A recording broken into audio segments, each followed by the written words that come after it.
This is something I love to do. For anyone who's been in the Movie Palooza streams or have seen my Movie Palooza Q&As, I can analyze shots for hours. I have too much fun with it. But I wanted to go over how I approach this. Now, this is not the one way to do this. This is my way of doing it. This is the way I tend to approach things. Everyone's a little different. If you have a way you like to approach it, that's perfectly fine. As long as you're learning from it, that's the important thing. The main thing that you want to do is, and the keyword here is study. You don't want to just look at animation and go, ooh, pretty, and move on. Yeah, you'll get enjoyment out of it. You'll get some dopamine. Great. But that's it. You're not going to learn from it. You're not going to go, oh, that's what made it good. How can I put that in my next shot? Ooh, how can I use that and improve one of my older shots? What did I do wrong that they did right? Once you can start putting those pieces together, that's when you start getting much more interesting animations and you're starting to learn. So, oh, I have to reach over my arm. Why? Curse you, arms. I haven't even used my left arm in a while. Trying to straighten it. I can get about there. Like, this is as straight as it wants to go. Like, just past 90. I'm gonna be watching this stream just for the reference of my face when I get, like, when I forget that my arms are sore and then I reach out and it just hits. That's gonna be a fun reference. Take the opportunities you can get. If you're in pain, shoot reference. You might not get the reference you want, but you're gonna get some interesting stuff anyway. So, back on topic. Drag it back. So, how to study animation and shots. So, my typical process is very simple. I tend to just kind of follow some very basic steps. Now, the first one is going to be very simple. There's nothing to it really, but it's be inspired. So what I mean by this is, as you're watching something, and this could be anything, it could be a film, it could be an animation, it could be anything, a YouTube video, whatever. Don't be afraid of being excited for something, and to really see it and go, oh, I love that. That was epic. That was awesome. How? Why? Why do I love this so much? Be inspired. And when that happens, get in the habit of writing it down. I don't know how many times. Well, just this morning, I was prepping for the demo on this talk here. And I've had like that inspirational moment where it's like, wow, that clip was amazing. I just had it like yesterday, where it's like, I've got to look at that clip. It's so good. And I didn't write it down. And it's gone. I can't remember what it was that had inspired me so much. So be inspired and write it down if you can. Write down the time code, write down the moment. What was it that you loved? This way you start building a library of clips that you can go, okay, I want to study something. Go into the list, find it, look at it, study it. Yeah, like, exactly. So like you have those moments where it's just like you see something in a film, it's like, that was brilliant. It was just so good. Write those down. And again, just be inspired. When you're watching something, don't watch it with your eyes on the phone and just kind of like, okay, yeah. If you want to be an animator, doesn't mean that you always have to watch animation all the time and be like 100% focused on it all the time, just rabidly soaking it in. No. But if you want to improve, you do want to learn from others. What did they do right? What did they do wrong? So pay attention when you're watching things. Pay attention to everything.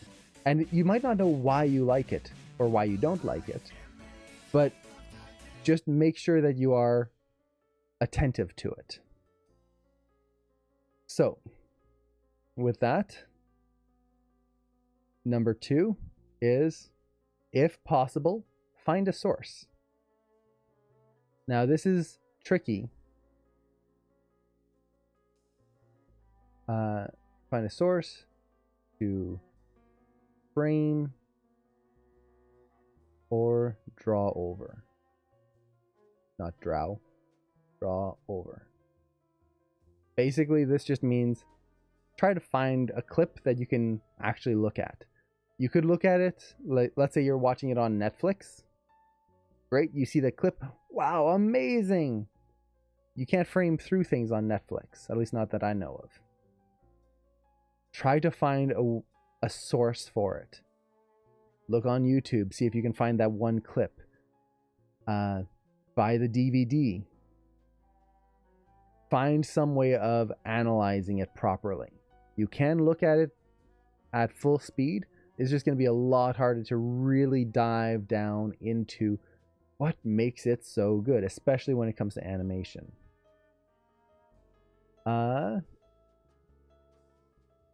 So that is really important, at least to me. When it comes to timing, do you think it's better to keep it to even numbers, like every 2, 4, 6 frames between poses? Yes and no. Yes, in the sense that when I break down poses, so this is a little tangent here. When I break down poses, I try to aim for putting things like a section on 4s or 2s. I try to keep it even. I hate having things like on 1, 2, 4, 2, 3, 4, like just random numbers. I find it's harder to focus on your spacing if you do that. If you break things down evenly, it doesn't mean that your animation is even. It just means your timing between your poses that were timed out are being consistent so that you can exaggerate the spacing more easily. That's the way I approach it. Other people are different.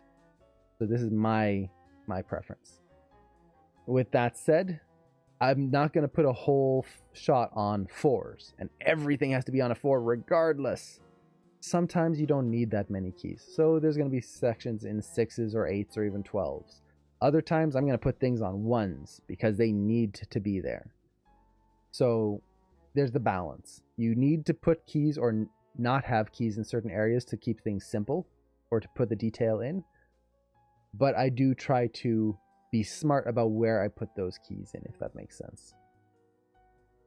See, a lot of shots that inspire me aren't the big iconic movie scenes. They're just minor shots that are really cool acting choices or something. Exactly. I'm the same. My friends think I'm weird for obsessing over them instead of the iconic scenes. A lot of times those little scenes are they're just so brilliant. It's not the big, like, I'm trying to think of a movie scene that's not going to be a big spoiler right away. Like Lord of the Rings, Frodo finds the ring, the big movie moment in there. It's such an iconic scene. One of my favorite scenes is just Frodo reading a book at the beginning of the scene, at the beginning of the film, and he hears Gandalf coming in, and he goes and runs towards that. It's so simple, and not many people show that. They kind of show the scene when he meets Gandalf, but I love that little scene before that. His reaction, it's just so good. And those are the scenes that are so easy to forget. This is why you want to write it down, because you're going to be watching a film and there's going to be this little just moment that's like, wow, that was really cool.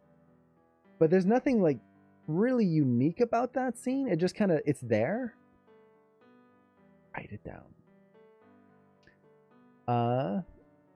So find a source. This just makes it easier to frame through.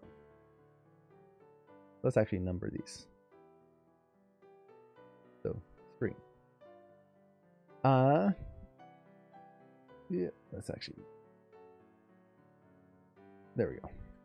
So 3. And this might seem silly, but pick a topic. Or let's put it this way. Pick what you want to study.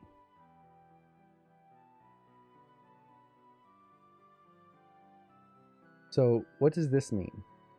Basically, it means when you're going to analyze a clip, there is a ton of things that you could look at. You could look at the composition. You could look at the sound design, or listen to the sound design. You could look at the posing. You could look at the animation. Well, what about the animation? You could look at the spacing, the timing, the arcs, the overlap. You could look at all of that. There's so many things. And if you just go, oh, I love this scene, start analyzing, and you're just jumping from topic to topic randomly, it just makes it a lot harder to get an understanding of that specific thing that you're trying to learn.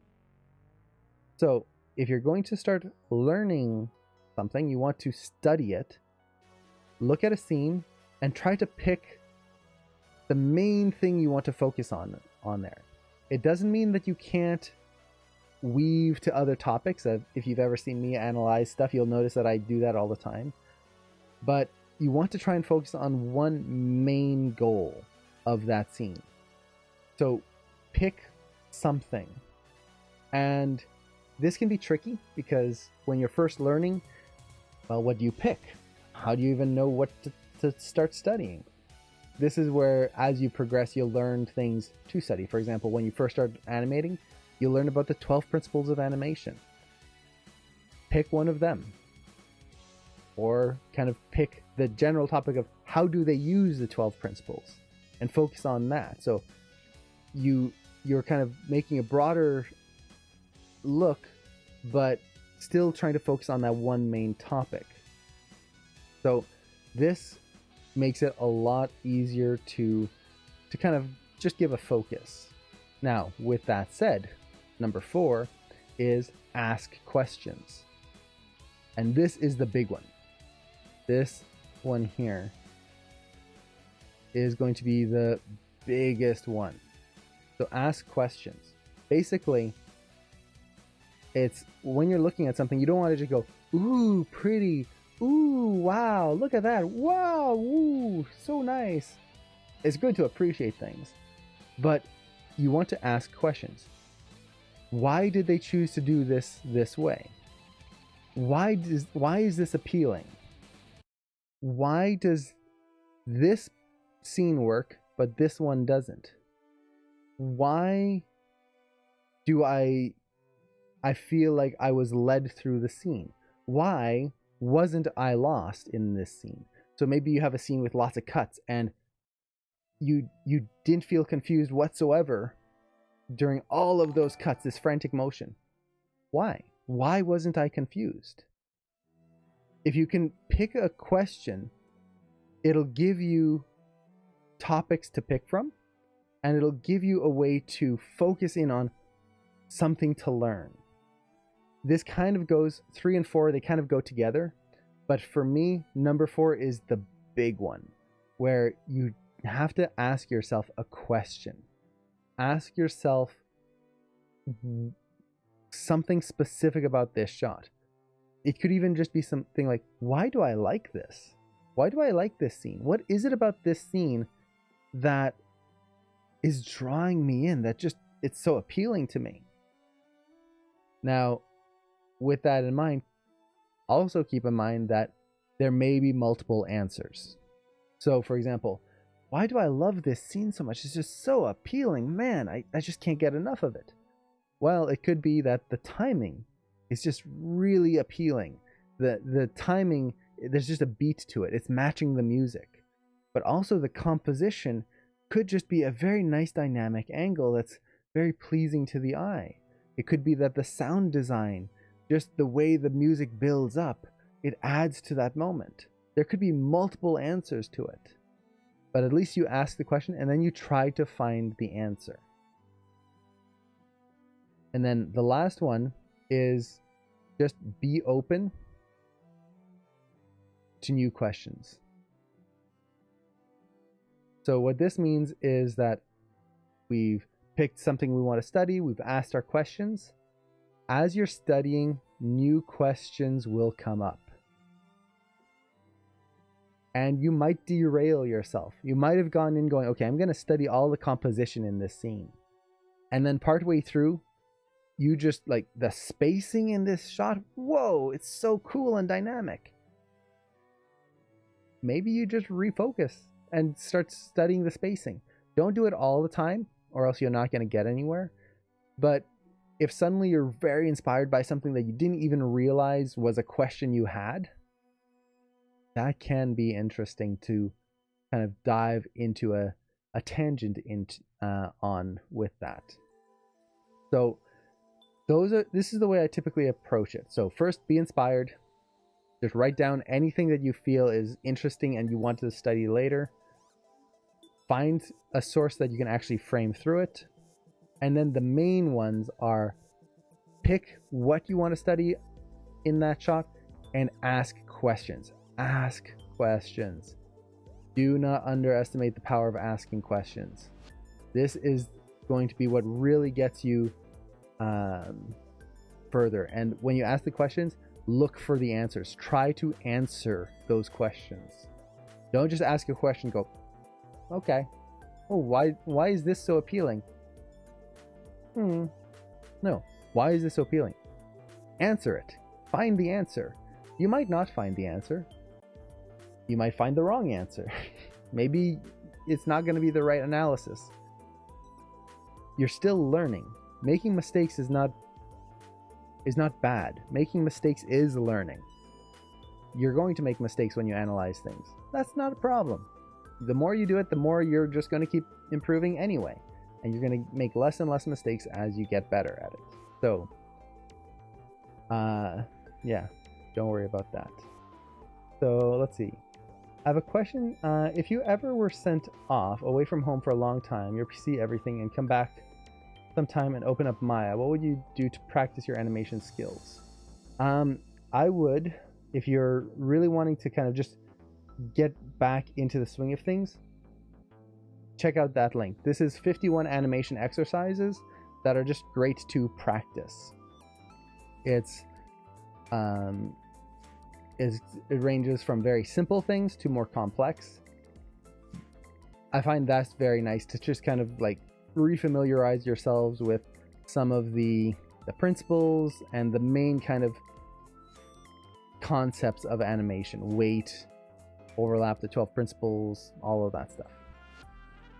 Aside from that, I would just try to focus on short tests. Don't try to jump into a big shot right away. Just try to do a quick short test, like 48 frames total, nothing longer than that. And that can help you to kind of get into the flow and just get back into it. Let's see, not really on the topic, but I'm learning the very basics of animation. I'm experimenting with rough 2D animations, but I'm struggling with drawing loosely. So drawing loosely, there's a few different things.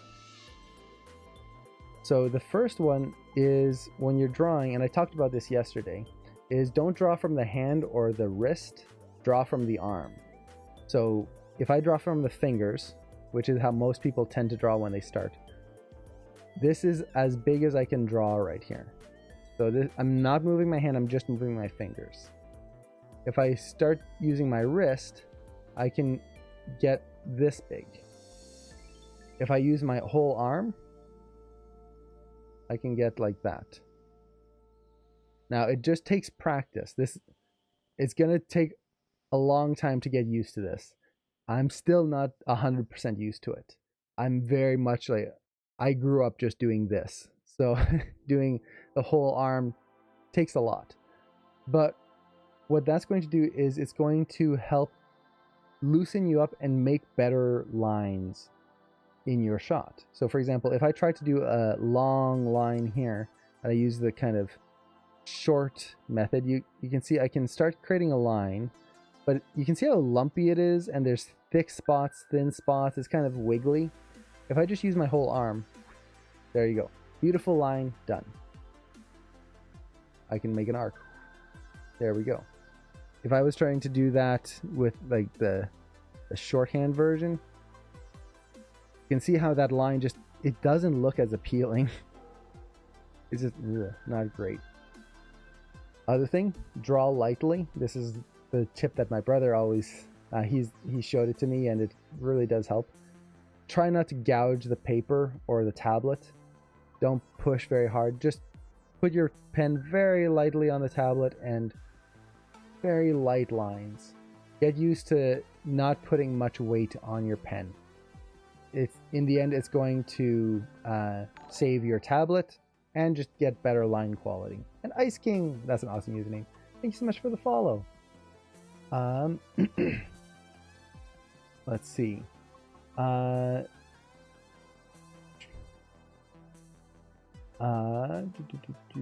other things? Drawing loosely. The other one is don't worry about line perfection.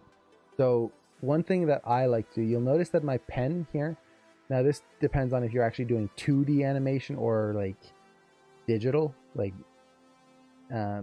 what's the term I'm looking for? Real world versus digital drawing. If you're doing digital, try to avoid pens that are perfect. Things like this, where the line, look how clean that line is. Oh, it's so pretty. Or I've got this inking one, like it's just so perfect. Look at these beautiful lines.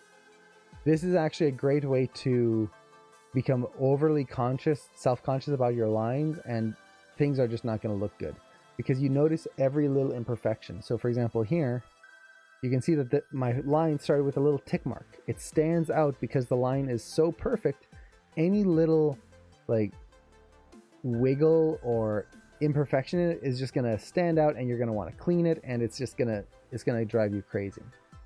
Instead, find a pencil or a pen in the program that is rough.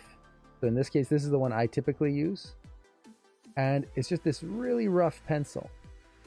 I think so I typically use this, or I'll even use, for example, if I really want to just kind of get out of that perfectionism, use a pixel brush. So something like this. Now my line quality it can be terrible. It can just be absolutely awful. But my eyes aren't being drawn to the imperfections in the line because the line isn't perfect to begin with. This allows me to focus more easily on the overall form of the drawing versus the individual lines.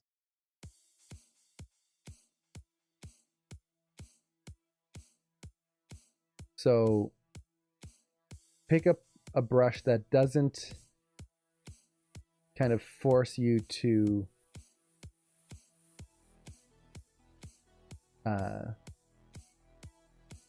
get stuck in details.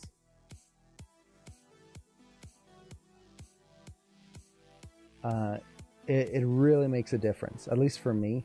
I had a hard time when I first started learning to draw because I would always pick brushes that, like, I want to make something look really pretty. Okay, let's get right to the inking stuff. And oh, it was so bad. I struggled so much. The moment I started going for rougher brushes, it made a world of difference.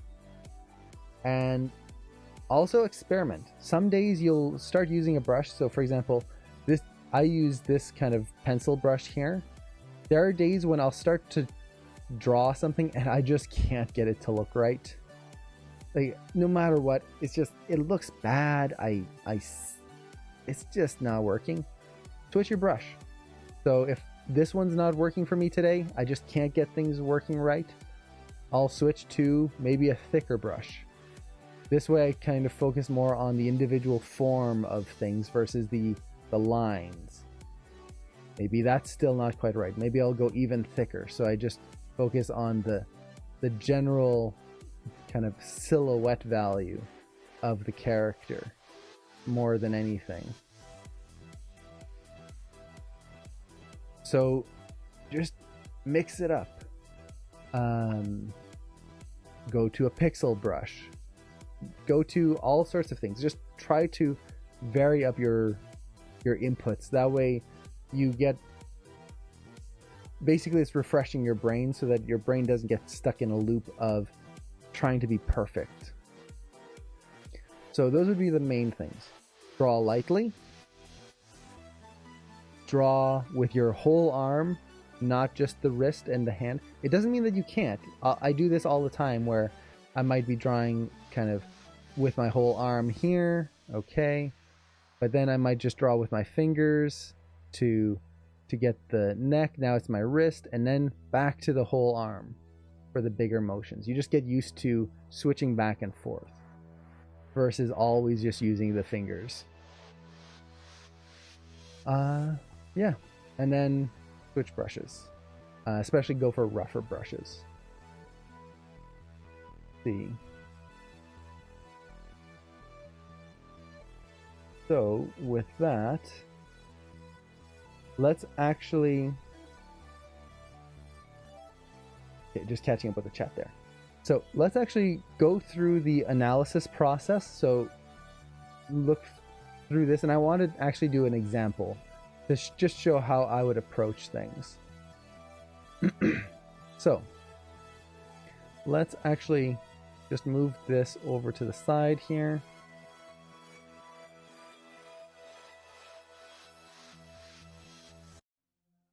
And I just want to frame this up. Let's make that a little smaller.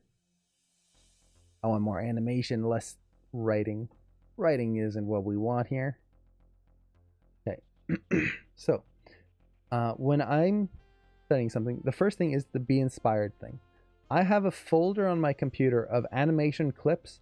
When I see a show that I like, I'll write things down, and then I'll cut just that one segment out of it, out of the clip. This way, instead of having to analyze a whole show or a whole movie all the time, I can just go, okay, I want to study maybe Wreck-It Ralph, but I want to study this one scene. Well, there you go. I've got it. I've extracted it from my from the film. Usually I'll have it. I usually buy DVDs or Blu-rays. I don't know why I say DVDs. It's always Blu-ray now. And I'll put it onto my computer and just copy it out. So just building a library like that. This way you can always just drag in a clip and analyze it. So for example, yeah, old school, exactly. Old school basically because it lets me analyze whatever I want. So let's pick a clip here. So I'm just looking at my folder, and well, I've been watching this quite a bit recently. So the Tangled TV series. Let's take a look at this. So I've got this scene here that I was watching it, and it's just like, I really like what they did. And there's just something really appealing about the way the character moves, the way they kind of cut the scene together, and specifically her facial expressions and the timing right there. There's just something I really like about that. Super appealing. For anyone who hasn't seen the show, I highly recommend it. It's a masterclass in good posing and a really good facial appeal. So, be inspired, find a source. We've got all of those done. Yay! Now, pick what you want to study. There's a lot of things we could study on this. We could study the composition.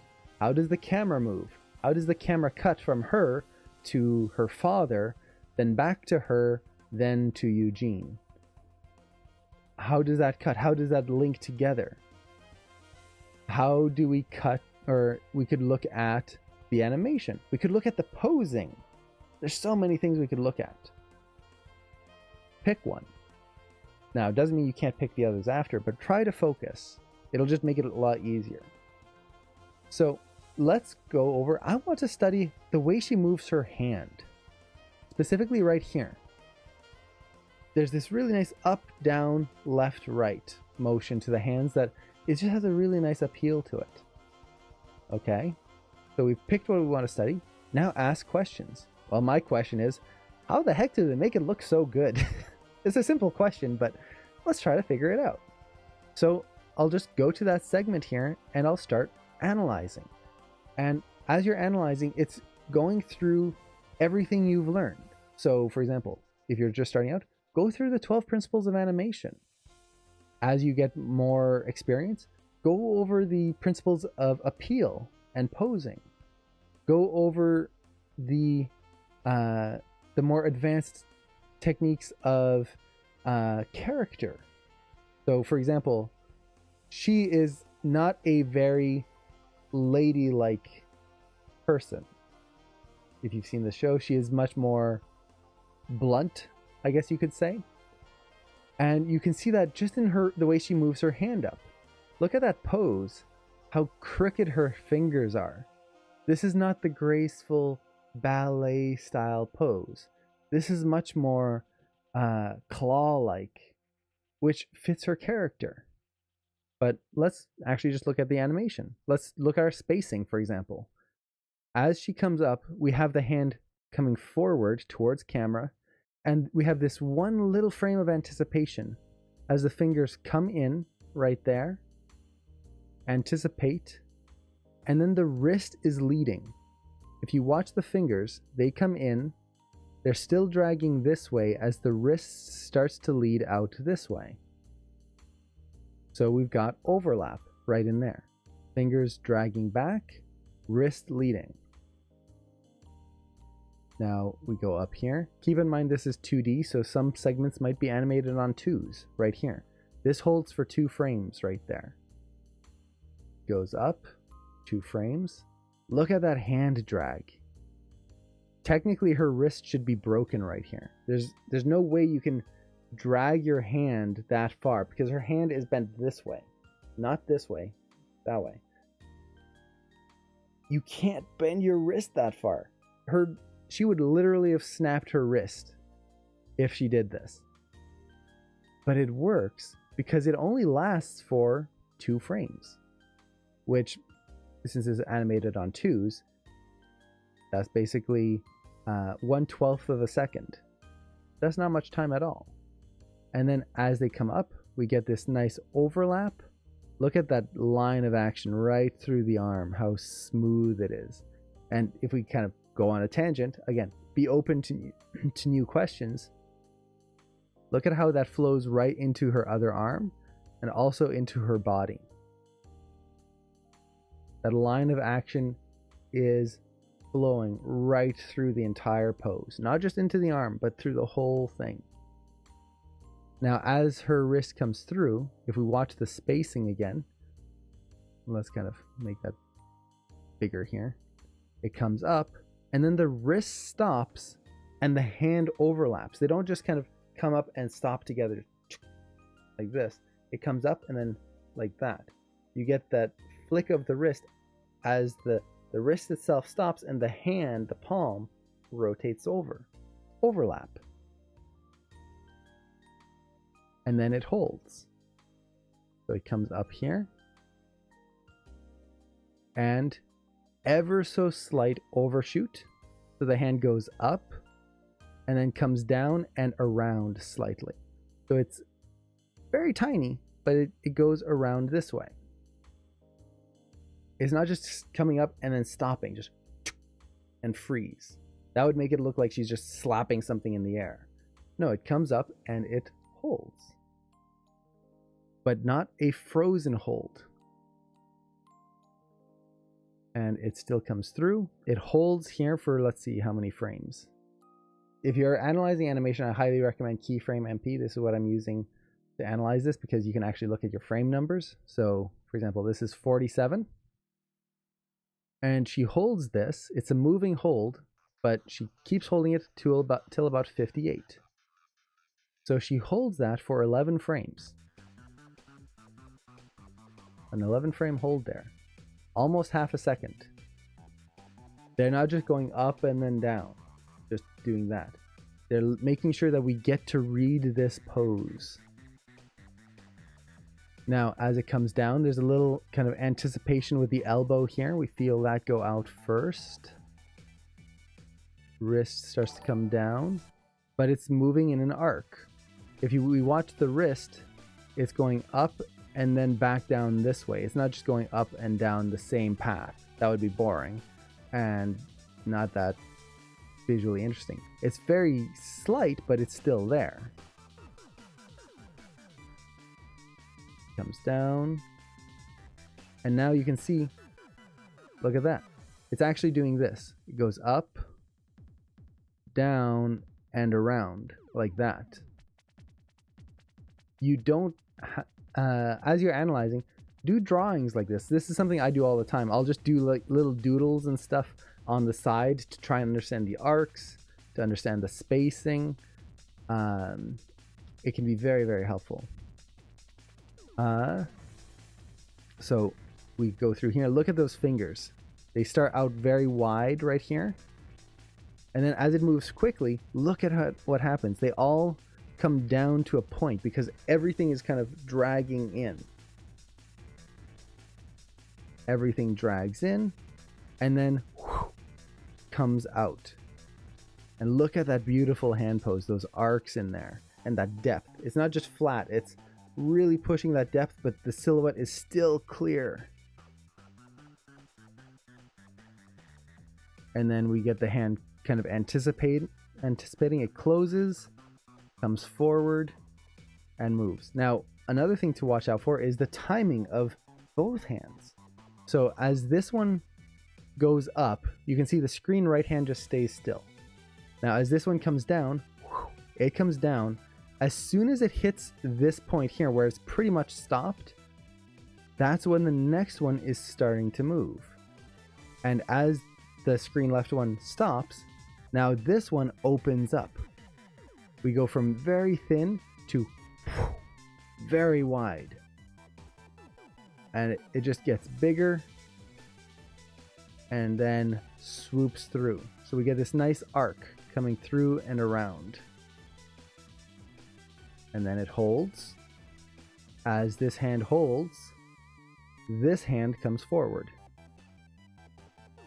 Then as this one holds here, then you can see, if you watch the spacing, this one gets very small there. This one starts to speed up. Get this nice whipping action right here. Look at that beautiful pose. As it comes through, now the other one moves. So what this means is that they're not just doing this all the time, where both hands are always moving at the same time. They'll move one hand. Once that slows down, they'll move the other. And then they might lead with one and then move them. They're still moving together, but there was one that led the action.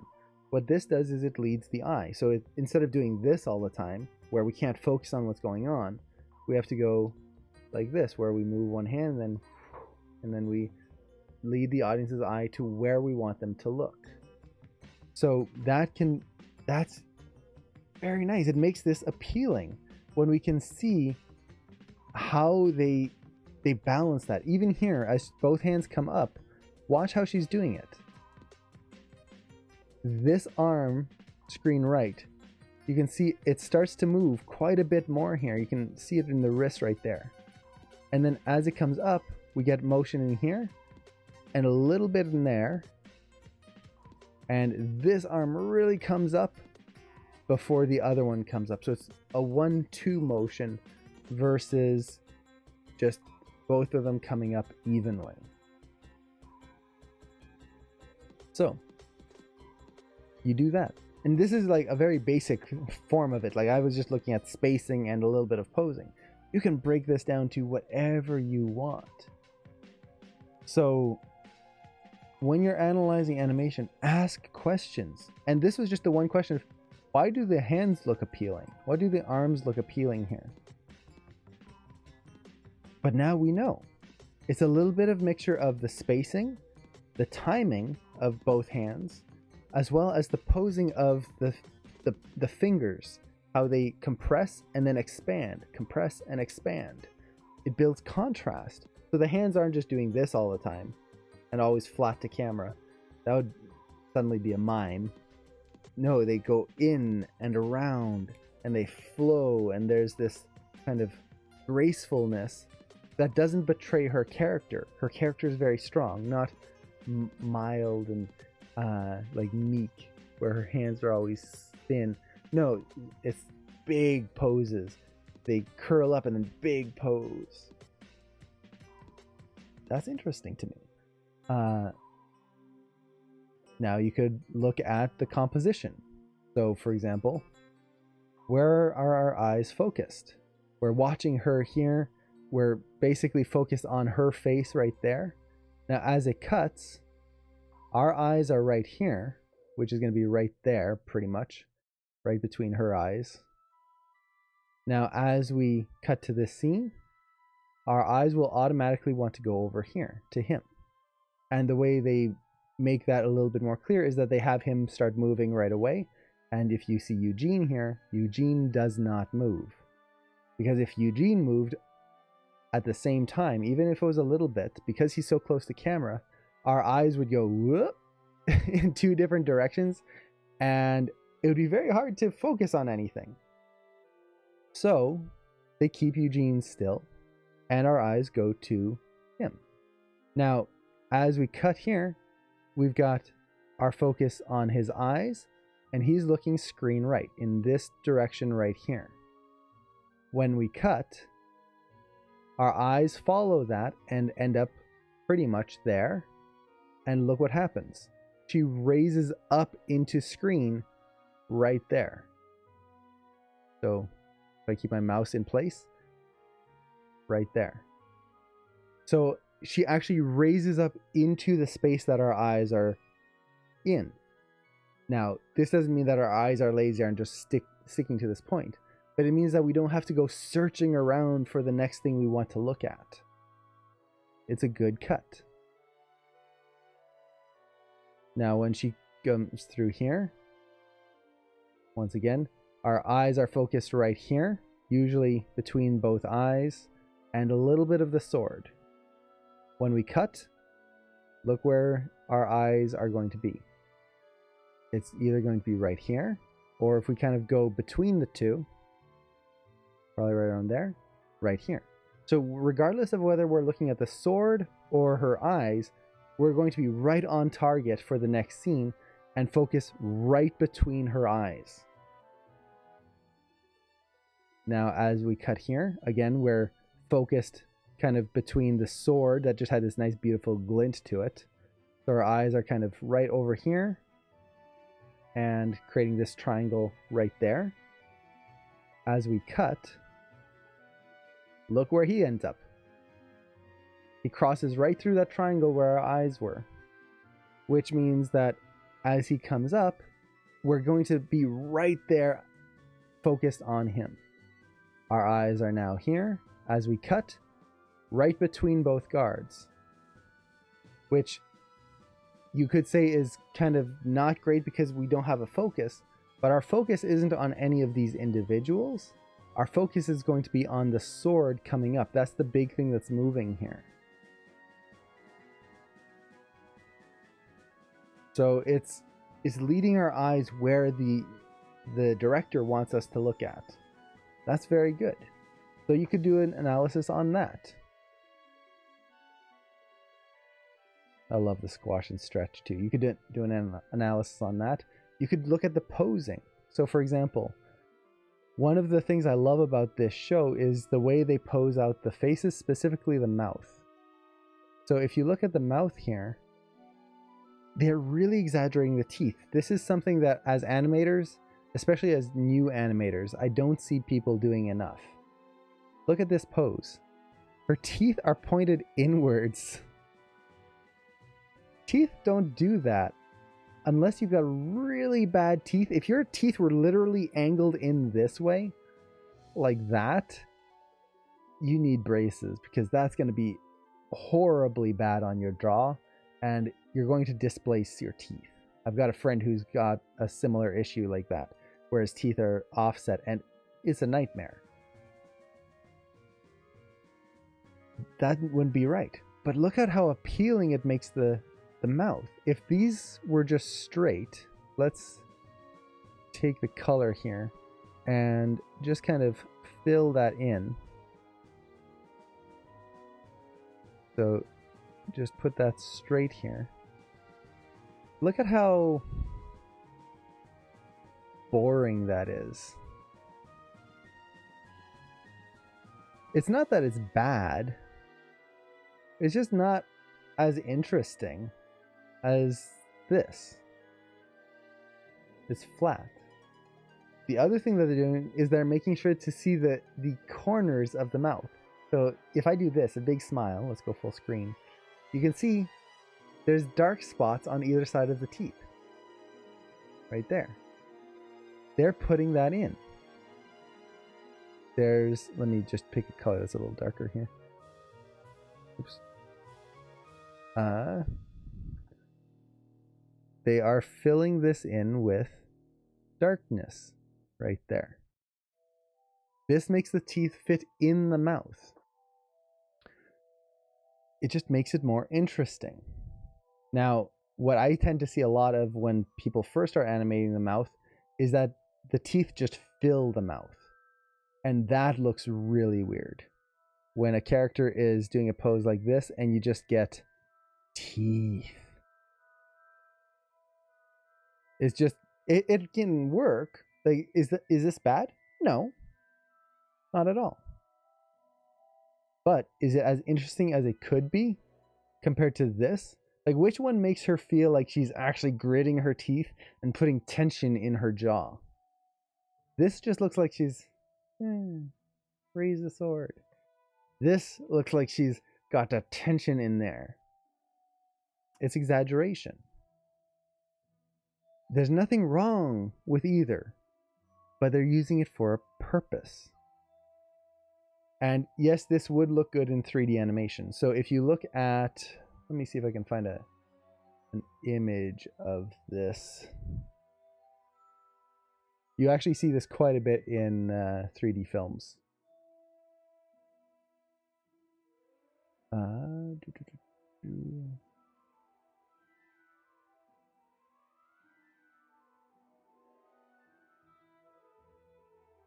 Just trying to find an image of one. Okay, we've got a few images here. So I just did a search for Hotel Transylvania. And if you look at the teeth, look at their teeth. They don't point straight up and down. Dracula's fang, for example, is pointing at a diagonal into his mouth. His bottom teeth are curved. If he was to close his teeth right now, or close his jaw, his teeth would meet in the middle, and he could literally not close his jaw because the teeth in the middle would close and there'd be a big gap at the molars. It wouldn't work. And you could say, oh yeah, he's very cartoony. But even with Mavis is much more realistically animated in the film compared to the others. Look at this scene. Her teeth are pointing in the wrong direction. This is going the opposite. They're pointing outwards.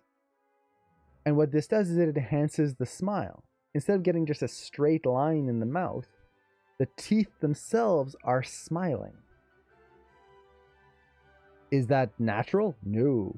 If your teeth did that, it would be horrible. Like, it would be just a dentist's nightmare, or maybe their dream, because man, they'd make a lot of money off of it. But yeah, you can animate teeth, and this is going with like Hotel T, which is a very exaggerated film.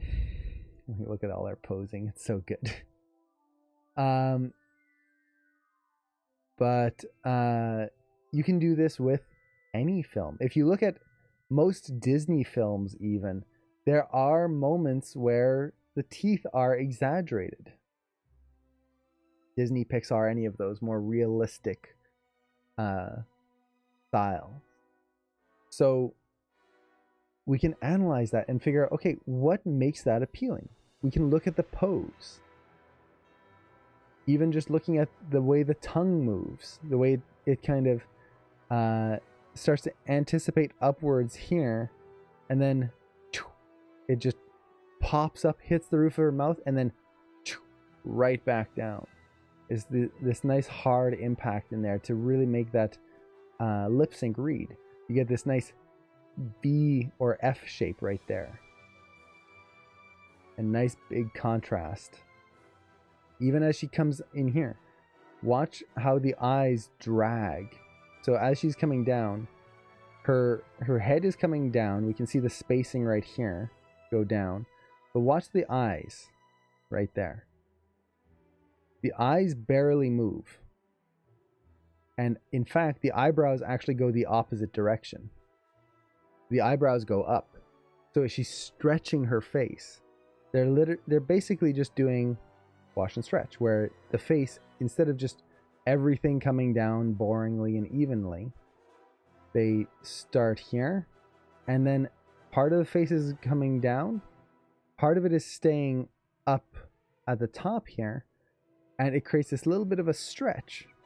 Now, they're not doing that with the actual skull, because, well, our skull is bone. It's not going to squash and stretch that much, especially for something that is more realistic. If you're doing, again, Hotel T, yeah, bones mean nothing. But in this case, they're using the eyebrows to drag that, to get the squash and stretch in there. Yeah, rigs that don't have teeth controls, it is a big...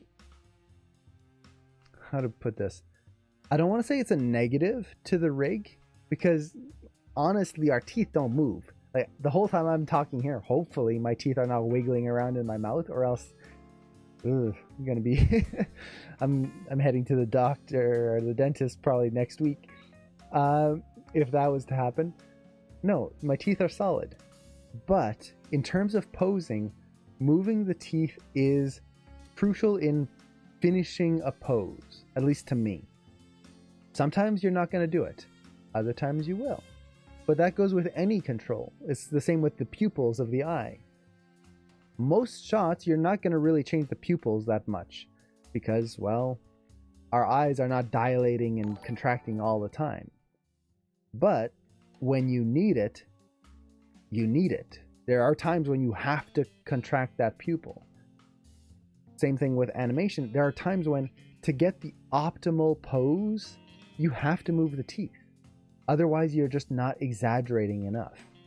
It's just boring. So, yeah, really finding those ways. And you can see here how as she goes down, her face stretches, eyes go wide. As she comes down, it squashes. Everything comes down now. The mouth stops and everything else is going to down. This makes that nice, squashy, interesting animation. Instead of just everything doing this, rotating and just being boring, you get the stretch, squash. So that. And that makes it interesting. That motion, that eyebrows up and then squash down, versus just boring. We can analyze anything. And I love doing this kind of stuff, because whenever I have free time, I'll just kind of take a clip. Again, I've got a whole folder of these, and I'll just start looking and see what we can pick. So let's see, what else do I have here? So you can take clips from like films and whatnot. Another thing I like to take a look at is production stuff. So just kind of looking at the roughs of an animation and see how it looks without all the fancy lighting and whatnot. That can be really cool. And especially when you can see the spacing charts. So you can see here the spacing is going over this way, and then whoop, back up. Because, well, look, she's coming back up. So things like that are really fun, especially when you can see like the key poses and all of that. You can see this is the blink. So blink 1, blink 2, because the rest of the body isn't moving.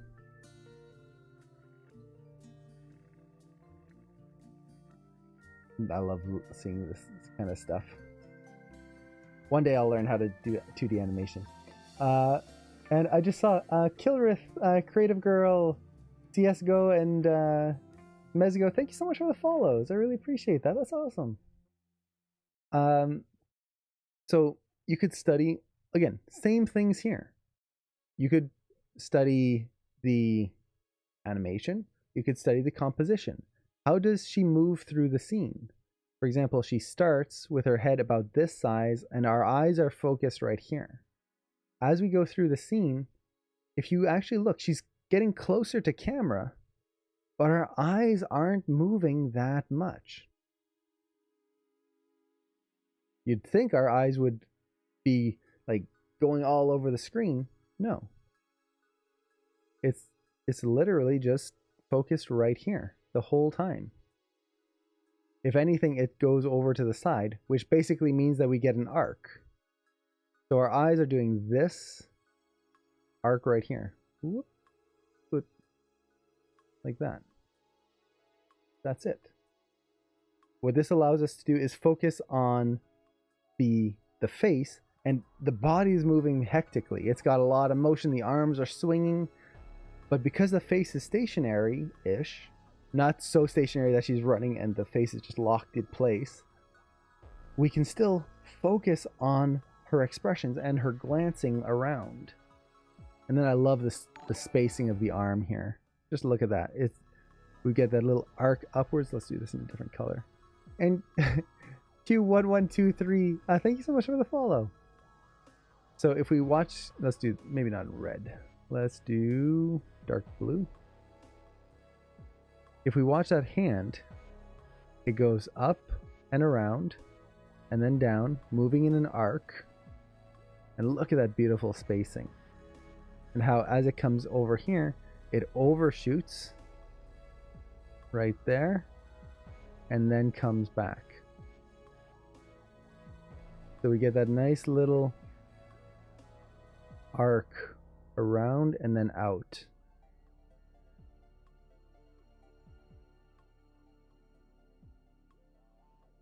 So nice. So it's basically arcing around. We get a nice arc.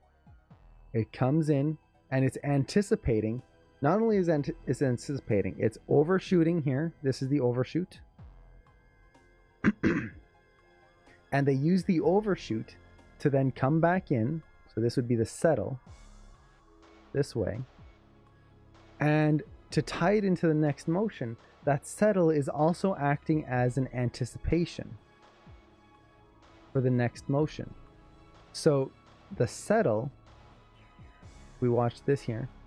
This is the settle coming in there, which is an anticipation for the arc coming out this way. They're mixing things. That's good. This is actually one of those principles that maybe not a principle, but it's a concept that a lot of new animators tend to miss out on, is connecting motions. It doesn't mean that motions always have to move and just keep flowing for no reason and just random motion, just doing this all the time. That's going to be very boring and just meh, not going to be that interesting to look at. But what you can do is you can have one motion act as the beginning of another one. So let's say I was going to do some sort of fighting move where I do an uppercut and just punch up like that. Well, I go up and I overshoot and I settle back down. That can be the start of maybe dropping the elbow and kind of hitting like this. So I get 1, 2. So I've got this little buildup of motion.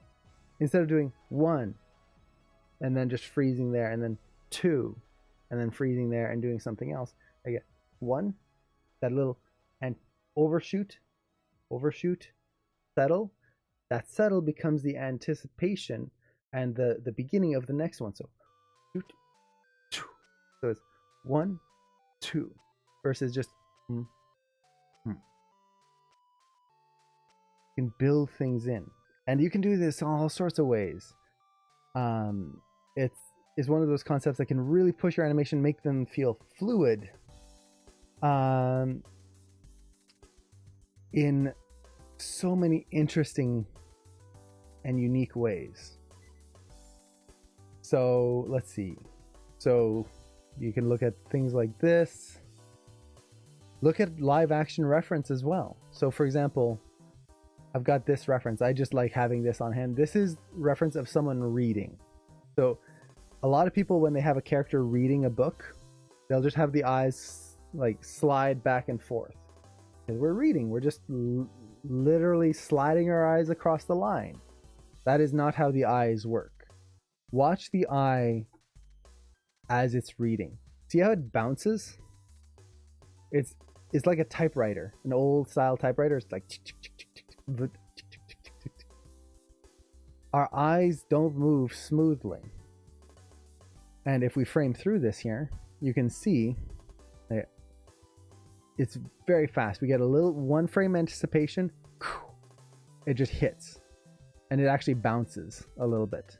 The eye is squishy. It's very interesting in that sense. So it hits over here, and then ever so slightly moves back, holds that pose, and then we get a little anticipation, move, hold, move, hold, move, hold, move, hold, reset. Move, hold, move, hold, move, hold, move, hold, move, hold, reset. Yeah, like a chicken head. Exactly. It's very strange when you look at it. But if you don't put that in correctly, your eyes are not going to look right. And eyes in animation are like that old saying, eyes are the window of the soul. If you don't get eyes correct in your animation, your characters are not going to look alive. So they have to be, you really have to study things like this. And just get a collection of clips of, like, just do a Google search of like high-res eyes or things like that. You can get a lot of really cool analysis of how eyes move, and just look at that and study it. Study how the eyelids move around the eye.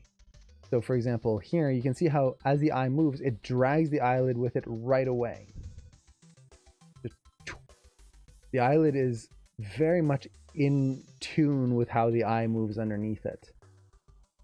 The eyelid never stays still when the eye moves. It's reshaping itself constantly.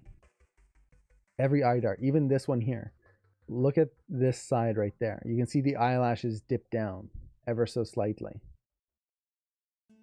You want to get that in there. This is going to be what makes your animations really come to life. And North of Dakota and Celeste, thank you so much for the follows.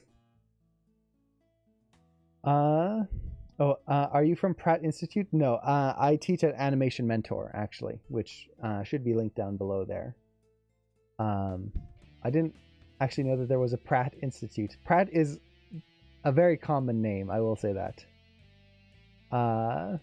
I was drawing Animal or Owl House. No, this is just this was an animation from, oh, what was his name? Something one. S. I think I have his name right here somewhere.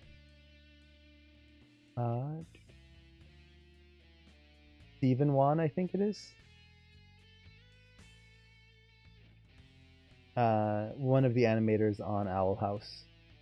He is a great animator. I would recommend checking out his work. I'm gonna try and find his name here and post it for everyone.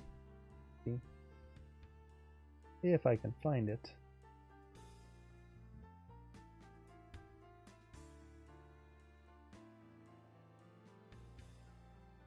Okay. Give me 1 second as I find this. Spencer Wan, that's it. Spencer Wan is an amazing animator.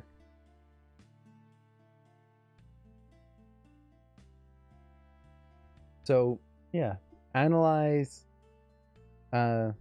everything. What else do I have here? Analyze fight scenes. Fight scenes are one of the trickiest things to animate because there's just a lot of stuff that goes on, and most of us can't really most of us can't fight. Not properly, at least. So study animated fight scenes or real life fight scenes like Jackie Chan. So this is just a short clip from Legend of Korra, and it's not much, but there's just so much weight to it, and I love the smear frames. The thing that I really love about this clip here is the pause. So something that I see a lot of with students when they start animating is everything moves together, which we already talked about a little bit with the Tangled clip, how things are offset, things will lead, the wrist will lead compared to the wrist. A lot of students, when they start out, everything moves together. So if I have both hands here and I turn, everything's doing the same thing together. It's almost like there's an invisible rope that's tying everything together, or I'm just a statue that's moving. Or, oh my arm. I can't straighten my arm. Let's say we have this little Donkey Kong 3D print. If I move this around, everything is moving together because it is literally one piece. There is no joints to this. It's just one piece that everything moves together. This doesn't look real when it moves. This looks like a toy that's moving. That's it. When we move, we are offset. That's what creates the more natural feeling. So for example, we don't move like this. We might move with the head first and then everything else comes in. So you get that nice offset in there. And now with the head might turn first, then this arm might come in, and then that arm might go. Or we might even do some counter motion where this head turns and this arm might come in a little bit before it comes through. There's this infinite amount of possibilities we can do. It could be that the arms come down and then over, or up and over. We can break this up in so many ways other than just doing this, which again is very robotic and toy-like. And it's amazing how much you can push that. This is what I love about this clip. What really makes this powerful, if you really break it down, is how much things lead. Specifically the last blow. So she lands here. Watch what happens. So she twists her body. The whole body twists over. We've got this nice big twist in the body. Now as it goes through, the arm is moving and it's leading the action. Watch the spacing of the elbow right there. See how big that is versus the head. So they're both technically moving screen left, but the elbow is most definitely leading. It is moving a lot. But as it's coming through, look at how far that elbow is now going over here. The hand is going from over here all the way over here in 2 frames. Or no, sorry, this is animated on 3s or 4s. So 64, 1, 2, 67. So 3 frames. And you can actually see the way they're connecting it is these multiples right in there. So you've got this big lead in with the arm. Look at the back arm. See how far behind it is? It still hasn't even caught up yet. Before suddenly it starts going and then it whips around. So one arm led a crazy amount, then the other one swings through. But my favorite one is this. Look at this. So once again, look at the lead and follow. Elbow. And then we've got the head. And let's actually do this in a different color just so we can see this a little bit more clearly. So I'll use a circle for the elbow, square for the head, and then a triangle for, we'll say the other arm here.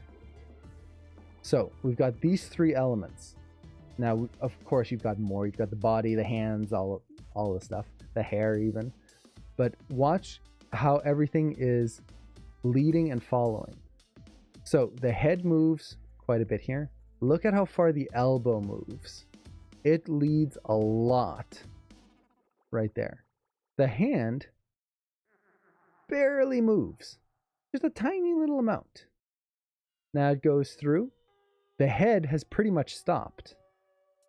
The elbow still going. Comes through. Let's put the triangle maybe right around here. Comes through.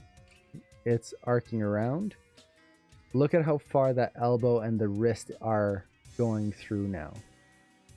So that elbow is starting to slow down right here. The head is pretty much stopped at this point. And I put that arc right. It should be right around there.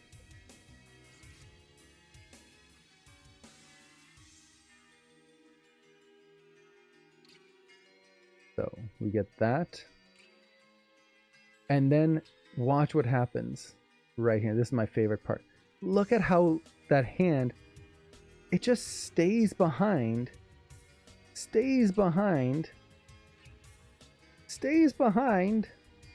and then suddenly whips out. And in just a few frames, goes all the way across. So it held here, like it gets to this pose, 91. It holds all the way up to 101. So 10 frames of holding that one position as everything else keeps going. The rest of the body doesn't stop, especially the other arm. And then in 102 all the way to 107, so 5 frames, it whips from one side of the screen over here all the way around to here. That is a wonderful hold, and it makes it so powerful. If we look at this now at full speed, focus on those arms, the offset in them. You really feel that kind of swing, hold, and then that punch upwards. It is so appealing. If everything was moving together and she just went like this, it would look like nothing. It would be so boring. Yeah,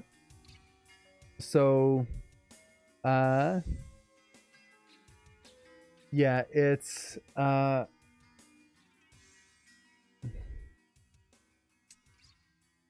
it is just one of those things that if you start analyzing this kind of stuff, you start noticing these things, this offset in how things move. And it could be something as dramatic as this, or let's find another clip here. Let's go back to Tangled. This is when I saw this scene, it's so good. So much good facial animation in there and so much appeal.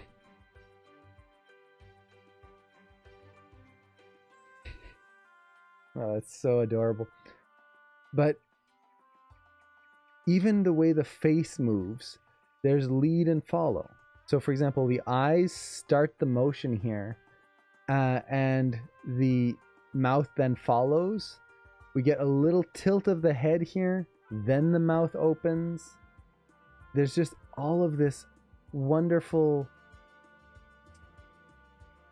offset and wonderful motion that just every time I see it, it's just the appeal in there is so much fun.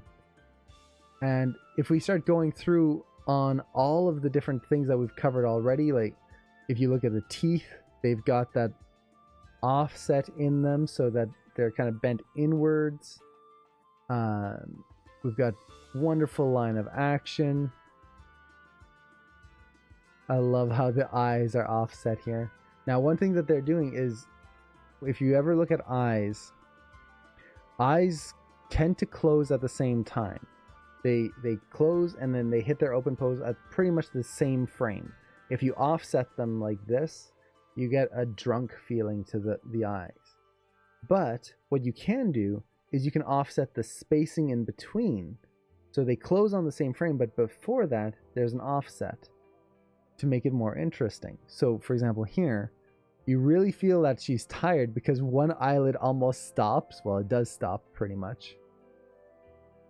And then the other one moves a lot right there. But then they both close on the same frame. They both open on the same frame. And let's actually go for a more subtle one here. I love this. Look at that squash in the face. Everything is just pushed so much there. Even the brows.